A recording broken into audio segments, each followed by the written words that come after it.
Saudara-saudaraku yang terkasih, selamat berjumpa di Renungan Harian di channel Katolik kita.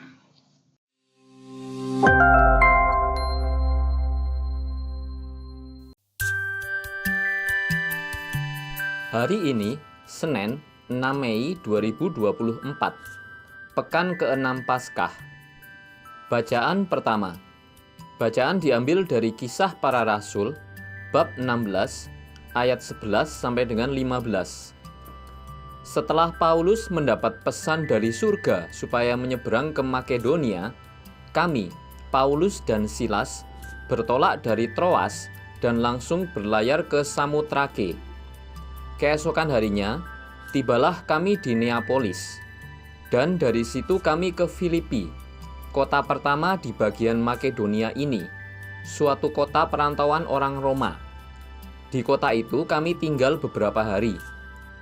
Pada hari Sabat, kami keluar pintu gerbang kota. Kami menyusur tepi sungai dan menemukan tempat sembahyang Yahudi yang sudah kami duga ada di situ. Setelah duduk, kami berbicara kepada perempuan-perempuan yang berkumpul di situ. Salah seorang dari perempuan-perempuan itu, yang bernama Lydia, turut mendengarkan. Ia seorang penjual kain ungu dari kota Tiatira, seorang yang beribadah kepada Allah. Tuhan membuka hatinya, sehingga ia memperhatikan apa yang dikatakan oleh Paulus. Sesudah dibaptis bersama-sama dengan seisi rumahnya, Lydia mengajak kami, katanya, "Jika kamu berpendapat bahwa aku sungguh-sungguh percaya kepada Tuhan, marilah menumpang di rumahku." Ia mendesak sampai kami menerimanya. Demikianlah sabda Tuhan. Syukur kepada Allah. Bacaan Injil. Bacaan diambil dari Injil Suci menurut Yohanes, bab 15, ayat 26, sampai dengan bab 16, ayat 4a. Dalam amanat perpisahannya, Yesus berkata kepada murid-muridnya, "Jikalau penghibur yang akan kuutus dari Bapa datang, yaitu roh kebenaran yang keluar dari Bapa, ia akan bersaksi tentang aku. Tetapi kamu juga harus bersaksi, karena kamu dari semula bersama-sama dengan aku. Semuanya ini kukatakan kepadamu, supaya kamu jangan kecewa dan menolak aku. Kamu akan dikucilkan, bahkan akan datang saatnya bahwa setiap orang yang membunuh kamu akan menyangka bahwa ia berbuat bakti bagi Allah. Mereka akan berbuat demikian karena mereka tidak mengenal baik Bapa maupun aku. Tetapi semuanya ini kukatakan kepadamu, supaya apabila datang saatnya, kamu ingat bahwa aku telah mengatakannya kepadamu." Demikianlah sabda Tuhan. Terpujilah Kristus. Roh kebenaran.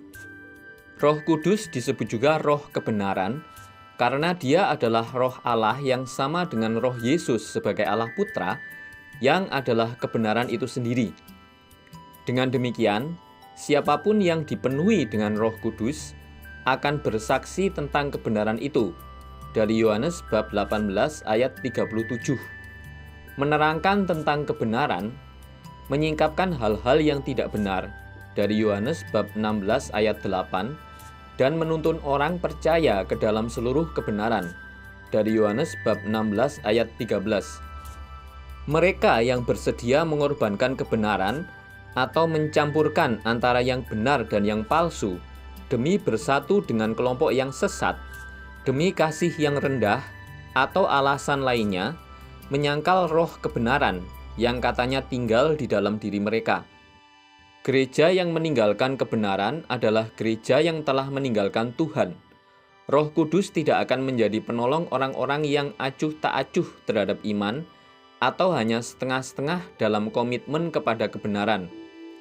Pekerjaan Roh Kudus bukan hanya bagi mereka yang belum selamat, melainkan juga bekerja dalam diri orang percaya untuk membetulkan kesalahan dan menuntun mereka kepada kebenaran. Menjadi saksi.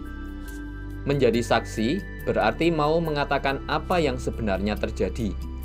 Mentalitas seorang saksi tampak lewat keberaniannya memberikan kesaksian berdasarkan data yang valid sesuai dengan apa yang dilihat dan dialaminya.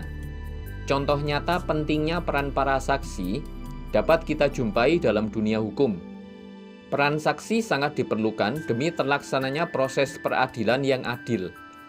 Saksi turut menentukan seperti apa keputusan akhir yang akan diambil oleh hakim dalam suatu sidang.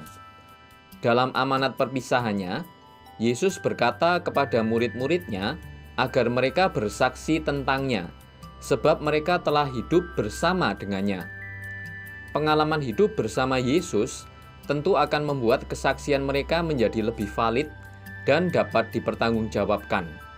Namun Yesus juga menyampaikan bahwa ketika bersaksi, para murid akan menghadapi banyak tantangan dan perlawanan dari berbagai pihak. Oleh karena itu, Yesus menguatkan para murid bahwa Roh Kudus akan menyertai mereka. Di tengah perkembangan zaman, menjadi saksi Kristus adalah tugas berat.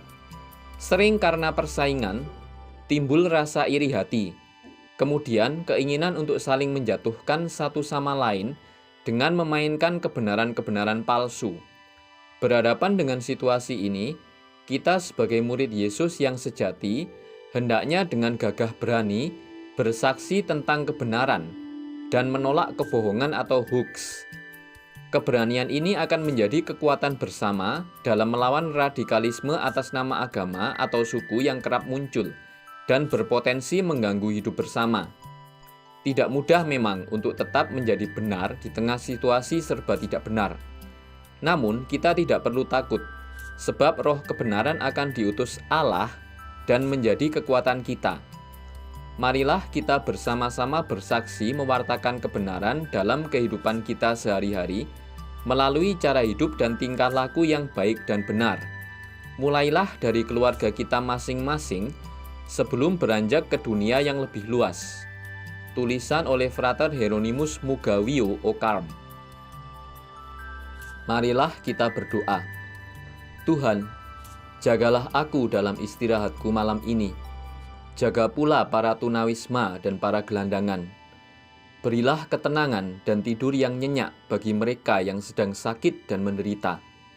Lindungi mereka yang malam ini masih dalam perjalanan, sehingga mereka dapat sampai ke tempat tujuan dengan selamat.